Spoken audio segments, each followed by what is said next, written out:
It was late August in St. Helena Parish, the kind of month where the air hung heavy and every breeze felt like a warm sigh. The sun baked the fields golden, but the crops were failing, and the blame had fallen squarely on Hattie Mae Johnson. Hattie Mae wasn't just any woman in the parish. She was the Conjure Woman, someone folks whispered about more than they greeted. Some swore she could heal a sick baby with a poultice of roots and herbs, while others claimed she could speak to spirits and foretell storms before they arrived. But for all her supposed gifts, Hattie Mae was feared as much as she was needed. And now, with the cornfields withering and the parish desperate for rain, people were saying it was her doing. It started with a group of men at the general store. They were sitting on the porch, wiping their foreheads with handkerchiefs as they watched the cracked dirt road stretch out in the heat. "You mark my words," one man said, leaning back in his chair. "Hattie Mae's behind all this. It ain't natural for a summer to be this dry. She's cursed the land, same as she cursed Joe Miller's cow last year." Now, another replied, though his voice was low, like he didn't want to be overheard. "Joe's cow was sick long before Hattie ever came near it. You can't go blaming her for every bad thing that happens around here." "Can't I?" the first man shot back. "You ever wonder why she lives all the way out past the Bayou alone? A woman like that's got something to hide, and now we're all paying the price for it." Word spread quickly, as it always did in St. Helena. By the time the sun set, nearly everyone in the parish had heard the gossip. The whispers painted Hattie Mae as a villain, someone who'd cursed the fields out of spite or to show off her power. But Hattie Mae? She didn't seem to care. Her little cabin sat at the edge of the swamp, hidden behind a wall of cypress trees draped with moss. It was a humble place, with a porch that leaned slightly to the left and windows that rattled in the wind. Inside, the air smelled of dried herbs and candle wax, and jars of powders and potions lined the shelves. Hattie Mae herself was a striking figure. She was tall and thin, with skin the color of rich coffee and eyes that seemed to pierce right through you. She wore long skirts and head wraps, and she moved with a quiet confidence that unnerved most people. When the rumors reached her, Hattie Mae didn't flinch. She'd been called a witch, a sorceress, and worse before. She knew how people talked when they were scared, how they looked for someone to blame. But this time felt different. One afternoon, as Hattie Mae was sweeping her porch, she noticed a group of women standing at the edge of her property.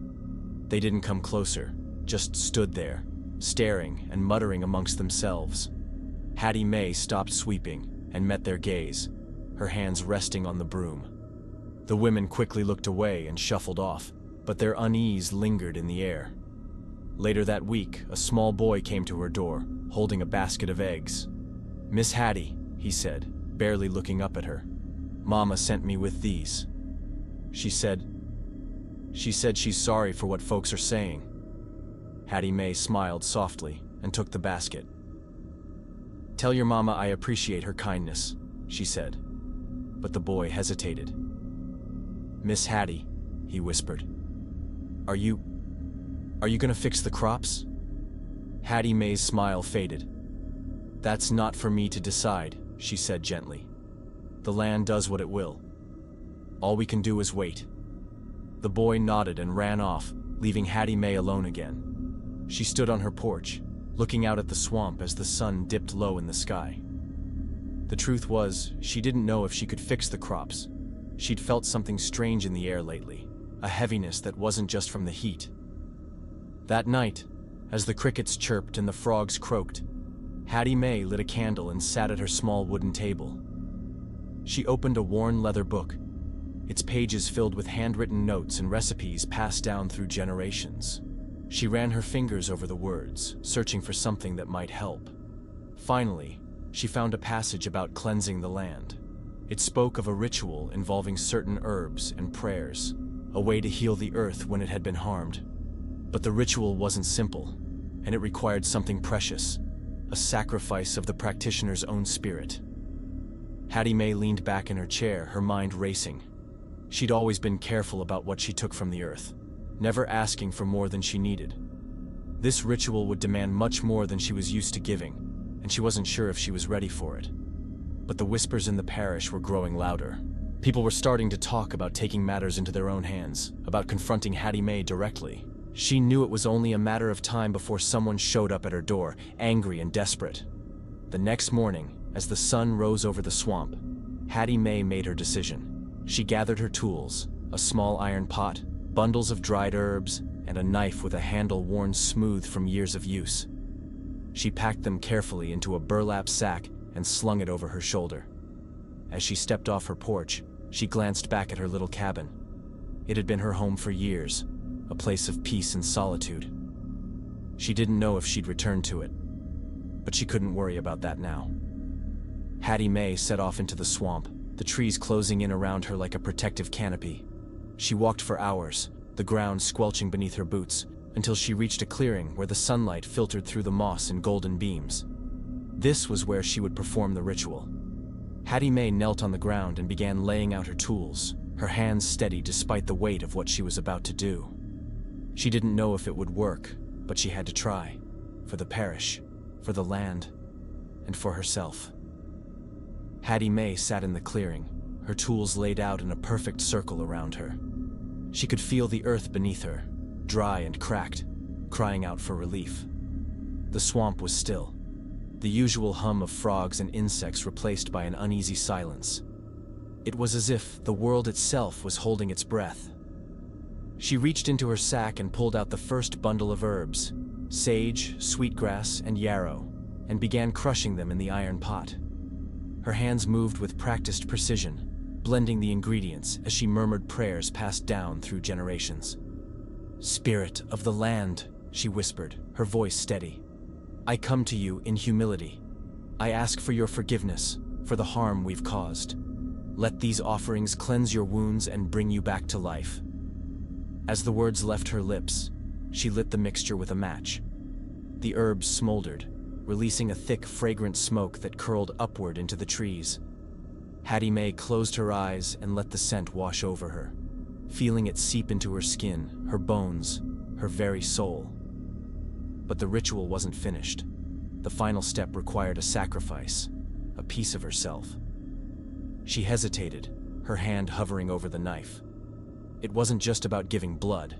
It was about giving energy, life, and strength. She had always been cautious with her power, careful not to take too much or give too freely. Now, though, she had no choice. With a deep breath, Hattie Mae pressed the blade against her palm and made a small cut.